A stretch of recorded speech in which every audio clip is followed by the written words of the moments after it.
ചെയ്യുന്ന 10 തെറ്റുകൾ. ഇവ എങ്ങനെ ഒഴിവാക്കാം? ആദ്യത്തെ തെറ്റ് അമിതമായ പ്ലാനിംഗ്.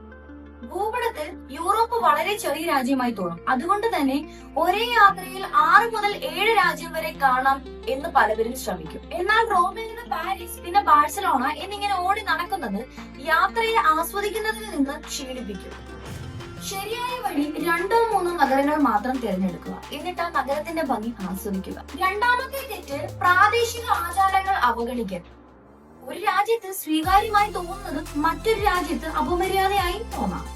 ഉദാഹരണത്തിന് ഇറ്റലിയിലെ സ്വാഗതത്തിന് 2 കവിളിലും ചുംബനം നൽകും. എന്നാൽ ജർമ്മനിയിലോ കൃത്യനിഷ്ഠ അത് നിർബന്ധം തന്നെയാണ്. അതിനാൽ പോകുന്ന രാജ്യത്തെ സംസ്കാരത്തെ കുറിച്ച് കുറച്ച് പഠിക്കണം. മൂന്നാമത്തെ തെറ്റ് എല്ലാവരും ഇംഗ്ലീഷ് സംസാരിക്കും എന്നുള്ള കരുതൽ. വലിയ നഗരങ്ങളിൽ അതൊരു പ്രശ്നമല്ല. എന്നാൽ ചെറു പട്ടണങ്ങളിലും ഗ്രാമങ്ങളിലും ഇന്നും പലവർക്കും ഇംഗ്ലീഷ് അറിയുകയില്ല. അതിനാൽ പ്രാദേശിക ഭാഷയിലെ 4-5 വാക്കുകൾ പഠിച്ചാൽ ഗുണകരമാകും. നാലാമത്തെ തെറ്റ് ട്രെയിൻ ടിക്കറ്റുകൾ ശരിയായി ഉപയോഗിക്കാത്തത്. യൂറോപ്പിലെ പല രാജ്യങ്ങളിലും ട്രെയിൻ ടിക്കറ്റ് വാങ്ങിയാൽ മാത്രം പോരാ. ട്രെയിനിൽ കയറുന്നതിന് മുൻപ് പ്ലാറ്റ്ഫോമിലെ മെഷീനിൽ ആ ടിക്കറ്റ് വാലിഡേറ്റ് ചെയ്യുകയും വേണം. ഇല്ലെങ്കിൽ വലിയ പിഴ തന്നെ അടക്കേണ്ടി വരും. അഞ്ചാമത്തെ തെറ്റ് ക്രെഡിറ്റ് കാർഡുകളെ മാത്രം ആശ്രയിക്കരുത്. അമേരിക്കയിലെ പോലെ എല്ലായിടങ്ങളിലും ക്രെഡിറ്റ് കാർഡ് സ്വീകരിക്കുന്നതല്ല. ജർമ്മനിയിലേക്കും ഫ്രാൻസിലേക്കും ചെറു പട്ടണങ്ങളിലേക്കും പോയാൽ അവിടെ പണം തന്നെയാണ് സ്വീകരിക്കുന്നത്. അതിനാൽ ആവശ്യത്തിന് പ്രാദേശിക കറൻസി കൈവശം വെച്ചിരിക്കാം. ആറാമത്തെ തെറ്റ് വസ്ത്രം ശരിയായി ധരിക്കാത്തത്.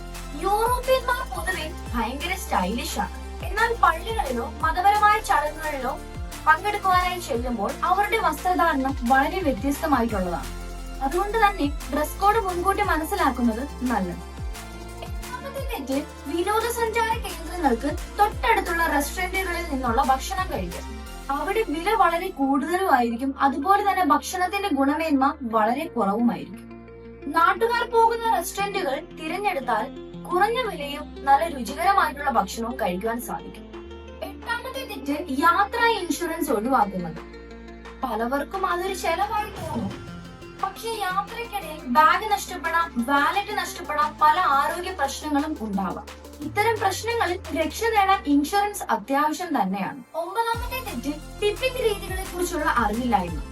യൂറോപ്പിലെ രാജ്യങ്ങൾക്ക് ഓരോന്നിനും വ്യത്യസ്തമായ രീതികളാണുള്ളത്. ചിലയിടങ്ങളിൽ ബില്ലിങ്ങിൽ തന്നെ ടിപ്പിംഗ് രേഖപ്പെടുത്തിയിട്ടുണ്ട്. എന്നാൽ മറ്റിടങ്ങളിലോ നമ്മൾ അല്ലാതെ തന്നെ കൊടുക്കേണ്ടി വരും. യാത്രയ്ക്ക് മുൻപ് പോകുന്ന രാജ്യങ്ങളിലെ ടിപ്പിംഗ് രീതികളെ കുറിച്ച് മനസ്സിലാക്കുക. പത്താമത്തെ തെറ്റ് ചെറിയ രാജ്യങ്ങൾ കാണാതെ പോകൽ. വലിയ രാജ്യങ്ങളായ റോം, ലണ്ടൻ, പാരീസ് എന്നിവിടങ്ങളിൽ മാത്രമുള്ള ഒതുങ്ങിപ്പോകും. പക്ഷേ യൂറോപ്പിന്റെ യഥാർത്ഥ സൗന്ദര്യം ചെറു പട്ടണങ്ങളിൽ തന്നെയാണ്. ഫ്രാൻസ്, സിൻഡ്ര, പോർച്ചുഗൽ എന്നിങ്ങനെയുള്ള ചെറു പട്ടണങ്ങൾ ഒരുപാട് അത്ഭുതകരമായിട്ടുള്ള കാഴ്ചയാണ് നമുക്ക് സമ്മാനിക്കുന്നത്. അതിനാൽ യൂറോപ്പ് യാത്ര ഒരിക്കലും മറക്കുവാനാകാത്ത ഓർമ്മകൾ സമ്മാനിക്കുന്ന ഒന്നാക്കണമെങ്കിൽ ഈ തെറ്റുകളെല്ലാം തന്നെ ഒഴിവാക്കുക. കൂടുതൽ കാര്യം കണ്ടതിലല്ല കാര്യം. എത്ര കണ്ടോ അത് നമ്മുടെ മനസ്സിൽ എത്രത്തോളം പതിഞ്ഞിട്ടുണ്ട് അതിൽ തന്നെയാണ് കാര്യം.